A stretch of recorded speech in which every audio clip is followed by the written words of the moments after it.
The diner was quiet that morning, the kind of stillness that made the clinking of coffee cups sound almost too loud. Sunlight streamed through the wide windows, catching on the chrome edges of the tables and bouncing off the glass salt shakers. At the corner booth sat Walter Branson, an 81-year-old Korean War veteran, who came here every morning at exactly 8:15. He wore his favorite flannel shirt, faded at the elbows, and a pair of heavy boots that had seen more winters than most men in the room had lived through. His hands shook slightly as he lifted his cup of black coffee, but his eyes, though tired, carried the quiet dignity of a man who had once stared down fear in battle. But that quiet morning was shattered in an instant. A younger man, broad-shouldered and mean-eyed, had been arguing with the waitress about his bill. His voice grew louder, his temper hotter, until he turned and noticed Walter watching quietly from his booth. Something about the old man's steady gaze, his calm presence, must have pricked the thug's fragile pride. Before anyone could stop it, he stormed over and struck Walter across the face. The sound echoed through the diner like a gunshot. Cups rattled. People froze. And Walter, his cheek burning red, simply raised his hand to his face, stunned not by the pain but by the cruelty of it.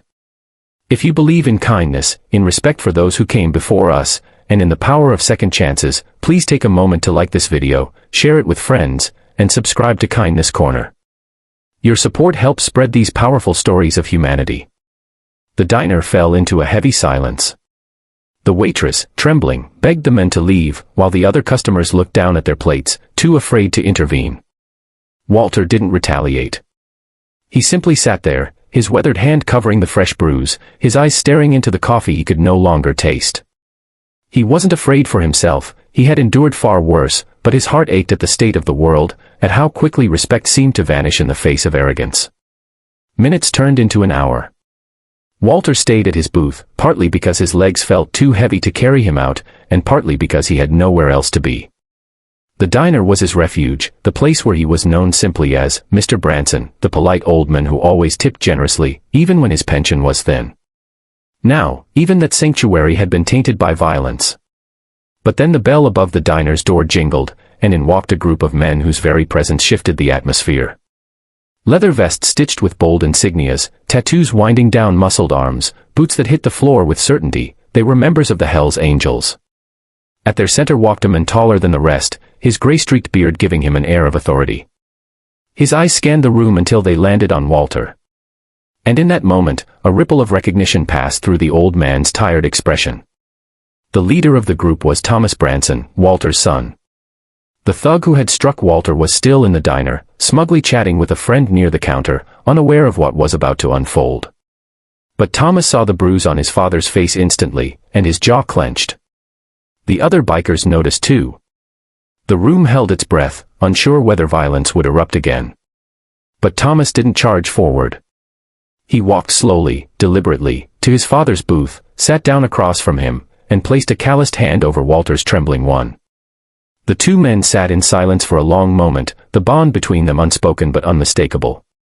Walter, who had once held his son as a crying boy in his arms, now looked at the men he had become, fierce, loyal, unyielding. For years, Thomas had been estranged from him, his path into the biker world one Walter struggled to understand. But here, in this diner, the years of distance didn't matter. Blood did. The thug finally noticed the newcomers and laughed. "What, you need your gang to protect you, old man," he sneered, standing up and puffing out his chest. The room tensed again, but Thomas remained seated, his gaze steady as stone.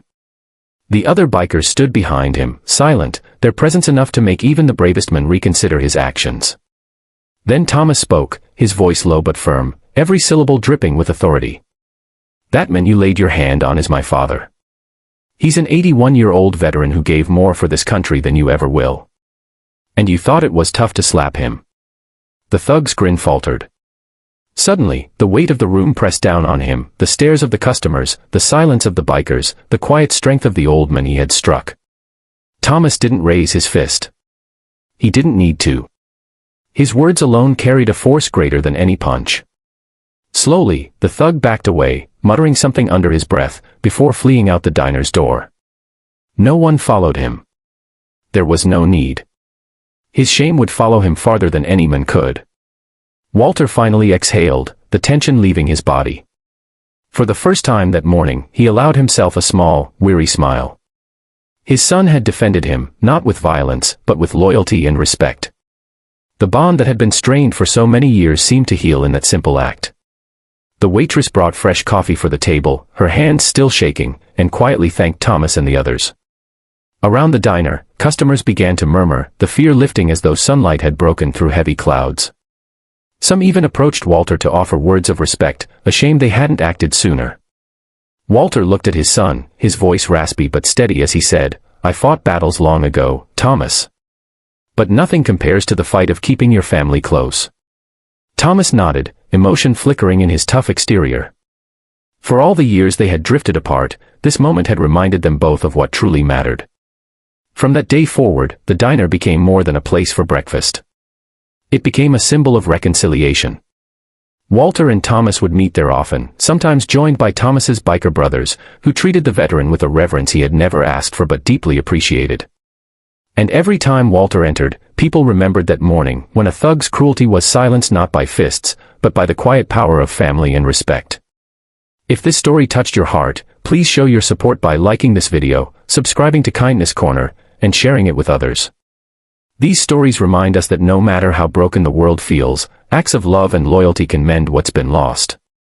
And before we end, I'd love for you to comment below, do you believe kindness has the power to heal broken families? Your words might inspire someone who needs hope today. Walter Branson lived out his days with a renewed sense of peace, no longer just the lonely veteran at the corner booth, but a father who found his son again in the unlikeliest of places.